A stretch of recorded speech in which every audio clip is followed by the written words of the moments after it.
اوف. انا بجد مش عارفه ايه اللي انا بعمله في نفسي ده. انا حاسه ان انا بتورط معاك في حاجه انا مش قدها. هاي، عاملين ايه يا احلى واجمل ناس في الدنيا؟ وحشتوني من القصه اللي فاتت، والنهارده كاتبالكم قصه جديده. وللي لسه ما يعرفنيش، انا مريان. ما تنسوش لو قصه النهارده عجبتكم ادعموني باللايك والكومنت، واشتركوا في القناه علشان تتضموا لعيلتنا اللي هتكبر بيكم. ويلا نبدأ في قصتنا. برضو كده هتعملي اللي في دماغك وتسافري؟ يا ماما، قلتلك ان ده نقلة كبيرة قوي في شغلي ومستقبلي. شغل ومستقبل ايه؟ انا ما عنديش بنات تسافر لوحدها. لما تتجوزي ابقي سافري مع جوزك. الكلام ده كان زمان. دلوقتي البنت تقدر تستقل بنفسها وتعمل اللي هي عايزاه. زمان زي دلوقتي، الصح صح والغلط غلط. طيب وايه الغلط في اني اسافر لشغلي؟ يعني ايه تسافري لوحدك؟ مسافرة لشغلي يا ماما، مش رايحة اتفسح. انا عارفة انت هتعملي اللي في دماغك برضو. يا ماما خليني اسافر، وانا لما ارجع هعملك اللي انت عايزاه. ماشي يا ريهام، سافري، لكن لما ترجعي هتقابلي العريس اللي خالتك جايبهولك. تاني يا ماما، وتالت ورابع وعاشر يا ريهام، ودي قصاد دي. ما تخلينيش احلف عليكي واقولك ما تسافريش. لا، وعلى ايه؟ حاضر، لما ارجع هبقى اقابله. وسابتها مامتها ومشيت. وريهام كانت بتخلص في حاجتها علشان تلحق طيارتها في المطار. لكن قبل ما نروح المطار، تعالوا نعرف مين هي ريهام.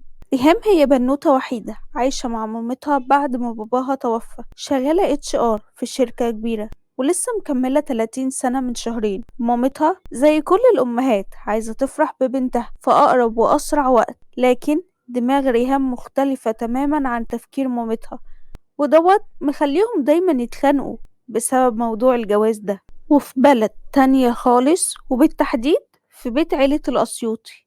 أيوة، يعني نعمل إيه دلوقتي؟ هو ده الشرط الوحيد علشان تاخد كل حاجة في ورث باباك؟ شرط وحيد إيه؟ يعني إيه جدي علشان يديني ورثي لازم أكون متجوز؟ وإمتى؟ وإزاي؟ ده أنا اللي ماسك كل الشركات جوه وبره مصر. مش فاهم إزاي؟ هو ده الشرط الوحيد، وإلا هي كمان فيها وإلا. أيوة، وإلا كل الأرباح والورث هتروح للجمعيات الخيرية. نعم، يعني تعبي وتعب ابويا طول السنين اللي فاتت دي تروح كده بالسهولة ديت؟ انا مش فاهم. جدي حاطط شرط عجيب، ما هو برضو خايف لحسن تطلع زي باباك. اوف، وانا مالي ومال ابويا؟ انت ناسي ان العرق بيمد لسابع جدر؟ يوه، طب والعمل دلوقتي؟ العمل انك تتجوز. انت مصدق اللي انت بتقوله؟ انت عارف ان انت عايزني اتجوز خلال يومين؟ يومين؟ طب ازاي؟ وكمان ما تنساش انها لازم تكون مصرية. يعني كنت قلتلك اتجوز جوليا مثلا. كمان مصرية؟ لا، ده بيحط العقدة في المنشار. اعمل ايه طيب؟ بص يا جو، انا همشي دلوقتي وانت فكر براحتك، بس اوعى تنسى مؤتمر بكرة، وانا كمان هحاول اشوف لك حل. طيب، ماشي.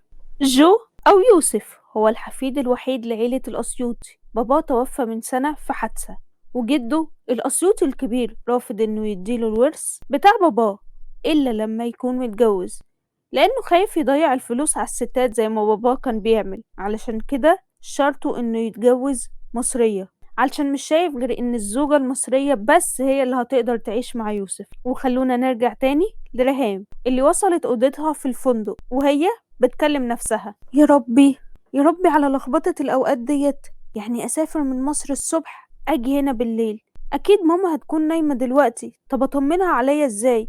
يوه، ده هنا بالليل يا ريهام، ركزي. إنما هناك بالنهار، يعني ماما هتبقى صاحية. أيوة، أيوة يا ماما. وصلت يا حبيبتي. حاضر يا ماما، هخلي بالي من نفسي. إيه؟ يوه، حاضر يا ماما، لما أرجع هقابله. إيه؟ إزاي يعني يا ماما؟ هو غصب؟ ماشي يا ماما لما أجي، يلا سلام. هو ده وقته بس يا ماما؟ هتجوزيني غصب عني لما أرجع؟ يا ربي، هو الواحد هينام لوحده هنا إزاي؟ أنا بخاف من الضلمة أصلا. وأنا أنام ليه؟ هما 6 ساعات والمؤتمر يبدأ. أنا أفضل صاحية فيهم وخلاص، مش هيجرى حاجة يعني. وفضلت ريهام على الحال ده بتكلم نفسها، لأنها بتخاف تكون لوحدها حتى لو هي عاملة فيها 7 رجالة في بعض، إلا إنها بتخاف من خيالها في الحقيقة. لكن في الآخر راح عليها نومة وما حستش إلا بصوت المنبه اللي كانت ظابطاه من وهي في مصر علشان ما تتلخبطش في التوقيت، ونزلت علشان تلحق المؤتمر اللي هو هيكون في نفس الفندق اللي كانت فيه. وبعد ما جهزت وهي واقفة بتكلم نفسها، ايه الشياكة دي بس يا بنت يا ريهام، وايه الحلاوة دي، يا نهار ابيض، الحق انزل لحسن اتأخر على المؤتمر. ريهام وهي داخلة خبطت في شخص. ايه العبط ده ماشي اعمى ما يبصش قدامه.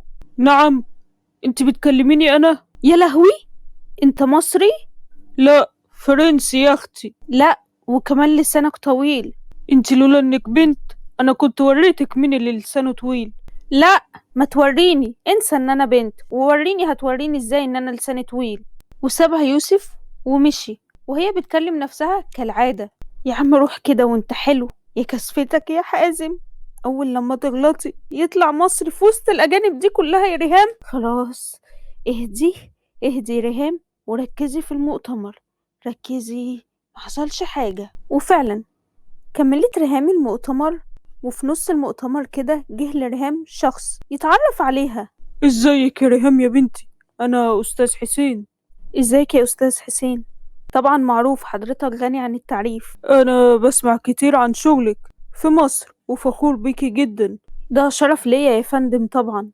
طيب تعالي علشان اعرفك على رئيس مجلس الاداره، علشان انا مرشحك انك تكوني بعدي هنا يا ريهام. واتحركت ريهام مع استاذ حسين اللي اول لما شافت المدير كانت بتتمنى انها تختفي. ده استاذ يوسف رئيس مجلس الاداره يا ريهام. استاذه ريهام مديرة الموارد البشرية في فرع مصر. ايه ده؟ هو انتي؟ ازاي حضرتك يا استاذ يوسف؟ ازيك يا ريهام؟ بس يعني ما كانش باين عليكي. ايه ده؟ انتم تعرفوا بعض؟ اه، اصل ريهام لسانها طويل شوية. لا لا لا لا لا طبعا، ده سوء تفاهم، بس انا بعتذر لحضرتك. تمام يا ريهام، عن اذنكم. وسابهم ومشي. وبعدها مشي أستاذ حسين وكان خلاص المؤتمر خلص، وبدأت حفلة كده صغيرة. فأخدت ريهام نفسها من سكات وطلعت ورجعت تاني تكلم نفسها، يعني يا ربي من كل الناس أخبط في صاحب الشركة. طب دلوقتي أنا أعمل إيه؟ أقدم استقالتي ولا استنى هو يرفضني؟ يا رب إيه الحظ ده؟ أيوة ما هي أمي مش راضية عن السفرية دي بركتها أهو هترفد من الشركة خالص. لا، أنا أكلمها أصالحها قبل ما ترفض. طب ما أنا لو كلمتها هتقولي على العريس ونتخانق تاني، مش بعيد وقتها يطردوني من الفندق واطلع أشحت في الشارع. أوف، أعمل إيه بس؟ خلاص أنا هكلمها واسترضيها. أهم حاجة نبعد عن موضوع العريس، وكل حاجة هتمشي كويسة، كل حاجة هتمشي كويسة يا ريهام. يا أنا يما يا ست الكل وحشتيني. يلا يا بكاشة، هتيجي امتى؟ ممكن بكرة كده. طب كويس، علشان اتفق مع خالتك على بعد بكرة. ايه يا ماما، بكرة ولا بعده؟ اديني اسبوع حتى استريح من السفر. اسبوع؟ ليه؟ مسافرة بقالك قد ايه؟ طب حتى علشان اجهز نفسي يا ماما. اللهم طولك يا روح. بصي، هو 3 ايام وهتقابليه يوم الجمعة ومفيش نقاش تاني.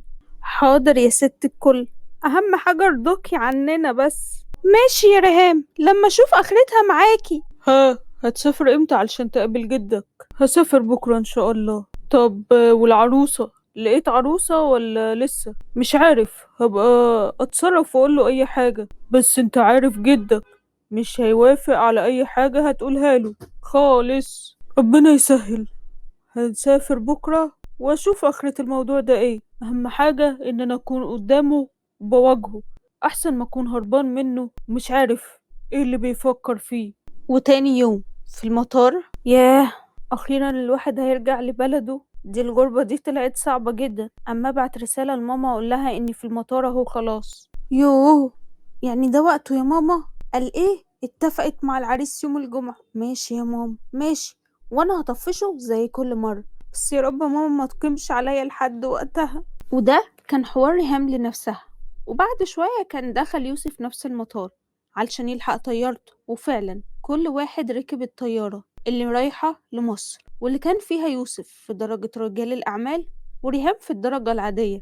وبدأت الطيارة في رحلتها. لقيت ريهام المضيفة جاية تقول لها: أستاذة ريهام، مبروك، حضرتك فزتي معانا النهاردة إن حضرتك هتقضي الرحلة كلها في درجة رجال الأعمال. إيه ده؟ بجد؟ أنا؟ أيوة يا فندم، اتفضلي معايا. يا بنت المحظوظة يا ريهام، حضرتك بتقولي حاجة؟ لا، أنا وراكي على طول، اتفضلي. ومشيت ريهام وراها وهي بتتنطط من الفرحة، لكن فرحتها ما كملتش لما لقيت نفسها هتقعد جنب مديرها. أيوة، هو يوسف. استرها يا رب.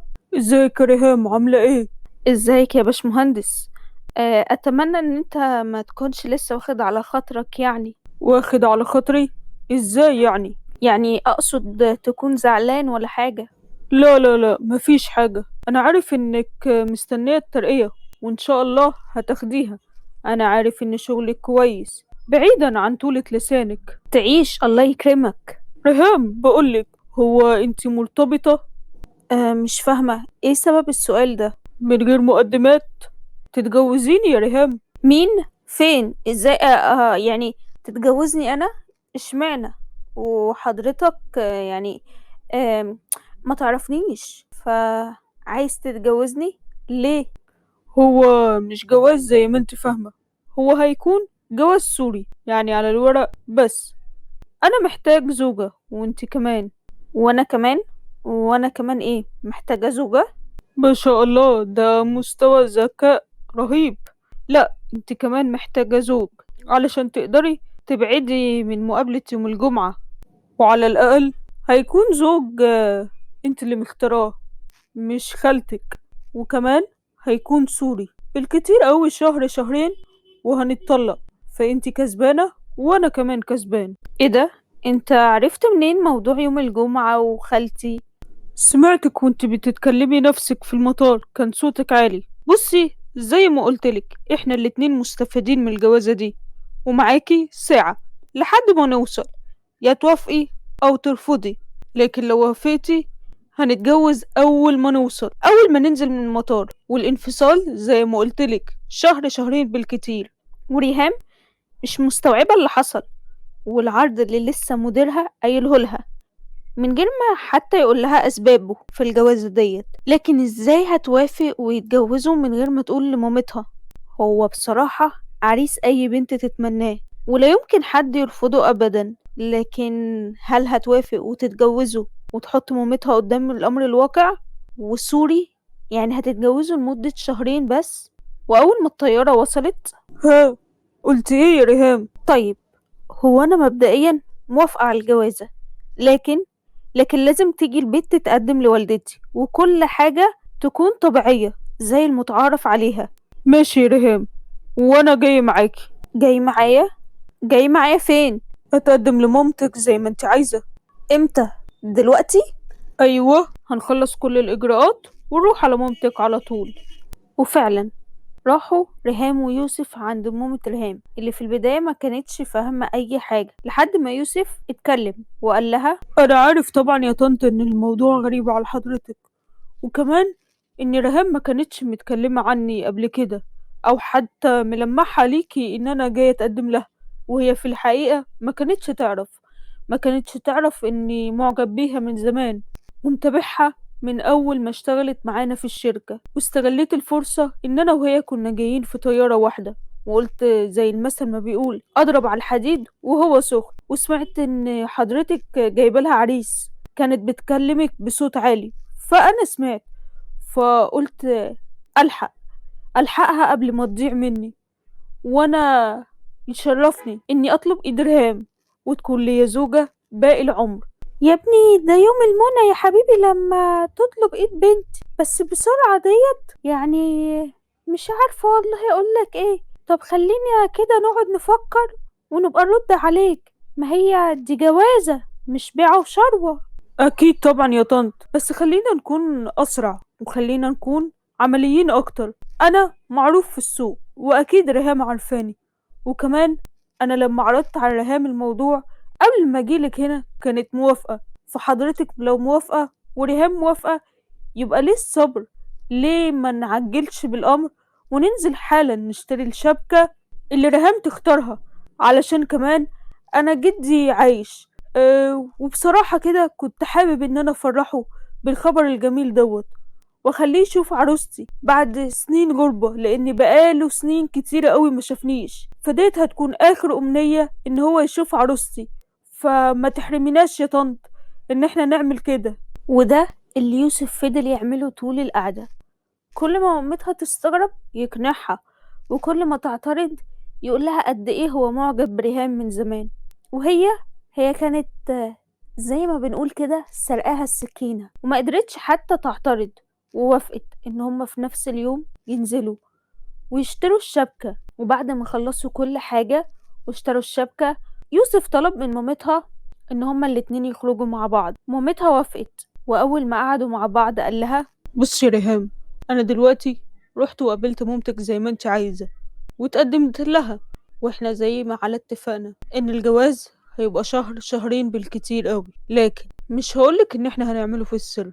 لا، لو عايزة نعلن تمام، عايزة يفضل في السر انا ما عنديش مشكلة، لكن انا عايزك تيجي دلوقتي معايا علشان تقابلي جدي، علشان هو اللي انا عايزة افرحه فعلا بجوازتي دي. بس قدامه احنا نعرف بعض من زمان جدا، ويعتبر ان انا خاطبك يمكن من سنة مثلا او من قبل كده كمان، وخلاص قربنا نتجوز. ده اللي هيحصل قدام جدي يا ريهام، ماشي؟ هو انا بصراحة مش فاهمة حاجة، لكن مفيش مشكلة. اللي انت عايزه واللي هتقوله لجدك انا موافقة عليه. زي ما انت جيت معايا وانقذتني من العريس، انا كمان هنقذك من حاجة انا يمكن معرفهاش، لكن مش مهم. مادام احنا على اتفاقنا وكلها شهر ونخلص من اللعبة ديت، انا موافقة، مفيش مشكلة. تمام يا ريهام، يلا بينا نتحرك على جدي. واتحركت ريهام هي ويوسف على بيت العيلة، عيلة الأسيوطي. لسه فاكر جدك يا استاذ يوسف؟ ازاي بس يا جدو تقول كده؟ انت على طول في بالي، لكن انت عارف الشغل ومسؤوليات الشغل. انا جاي اعرفك على ريهام خطيبتي. خطيبتك؟ من امتى يعني؟ وانا جدك ما يتعزمش على الخطوبة ديت؟ لا يا جدو، ازاي بتقول كده؟ انا وريهام مش مخطوبين بالمعنى المتعارف عليه. انا وريهام بنحب بعض بقالنا اكتر من سنة، لكن للأسف ما قدرناش نقول او نعلن الخطوبة او حبنا ده لان وفاة بابا الله يرحمه. لكن انا كنت رحت وقابلت والدتها وكلمتها في كل حاجة، ولما بدأنا ان احنا نرتب ونجهز كل حاجة قلت اجي افرحك يا جدو. ماشي يا يوسف، يعني انت يعتبر خاطب بقالك سنة، وعلى ما اظن ان سنة دي كفاية قوي. معاكم اسبوعين يا ولاد علشان تجهزوا كل حاجة، علشان فرح حفيد الاسيوطي الوحيد لازم يتحاكى عنه مصر كلها. وكمان شهر العسل هدية مني ليكم في المكان اللي تختاروه، مع اني احب انا اللي اختاره بنفسي. اقول لكم انا هعملها لكم مفاجأة، قدامكم اسبوعين تجهزوا فيها نفسكم علشان الفرح. اسبوعين؟ اسبوعين ازاي يا يوسف؟ انا مش فاهمة ليه الصربعة ديت، وليه قلت له ان احنا اصلا مخطوبين؟ انا مش فاهمة اي حاجة. معلش يا ريهام، انا هفهمك كل حاجة في وقتها، لكن اسبوعين ده كفاية قوي على فكرة ان انت تجهزي وتعملي كل اللي انت عايزاه. مع ان انا شايف انه حتى لو اتجوزنا بكرة، هو في الاول وفي الاخر جواز سوري على الورق بس، فما فيش مشكلة. لا طبعا، دي مش مشكلة واحدة، ده مشاكل. يعني ايه هقول لماما خلال اسبوعين هتجوز، وانا في الاول كنت رافضة اصلا فكرة الجواز، وصحابي واهلي وقرايبي اللي اصلا محدش يعرف فيهم ان انا اتخطبت اجي اقول لهم اتفضلوا فرحي بكرة؟ ازاي؟ هو فعلا معاكي حق، لكن والدتك انا هقدر اقنعها، واصحابك او اهلك وقرايبك انا مش شايف ان اصلا ليه لازمة ان انت تعملي لهم الف حساب وحساب بالشكل ده، لان في الاخر هو شهر وهنتطلق.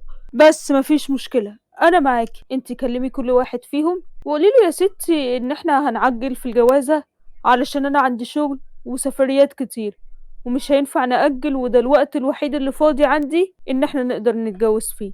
ايه تاني؟ اوف، انا بجد مش عارفة ايه اللي انا بعمله في نفسي ده. انا حاسة ان انا بتورط معاك في حاجة انا مش قدها. خلاص يا ريهام، لو عايزة تغير رأيك وترجعي في كلامك مفيش مشكلة، تعملي اللي يريحك. يا ريته ده كمان ينفع، يا ريتني اعرف ارجع في كلامي. لكن بعد ما نزلنا اشترينا الشبكة هرجع اقول لماما ايه؟ امري لله، انا موافقة يا يوسف، وخلاص هو شهر او شهرين وهخلص من الكدبة الكبيرة قوي دي. ودخلت ريهام دوامة التجهيزات للفرح علشان ما تحسش طبعا مامتها بأي حاجة، وفي حتة جواها كده يعني كانت مبسوطة وفرحانة، لكن كانت برضو خايفة وقلقانة وبتجري ورا نفسها علشان تلحق تخلص كل حاجة وتعمل كل حاجة علشان مامتها ما تشكش في أي حاجة، لحد ما جه يوم الفرح اللي كان معزوم فيه تقريبا أشهر رجال الأعمال والفنانين في مصر، يمكن في العالم كله. والفرح الحمد لله عدى على خير، وآخر اليوم كانوا في الطيارة علشان يروحوا المكان اللي جد يوسف اختاره علشان يكون فيه شهر العسل. وايوه هيقعدوا في المكان ده لمدة شهر. انا بجد مش عارفة ايه لازمتها السفرية ديت، وهنقعد كمان شهر. انت ما ينفعش يا يوسف كنت تخلينا نقعد في مصر. معلش يا ريهام، انا كمان ما كنتش عايز السفرية دي، لكن ده هدية جد لجوازنا وما ينفعش نكسرها، فخلينا نروح وشهر وهنرجع ننفذ كل اللي احنا متفقين عليه. ولقيوا انه هيقضوا شهر العسل على جزيرة، والجزيرة ديت عبارة عن شاليهات، كل شاليه مختص بالشاطئ بتاعه.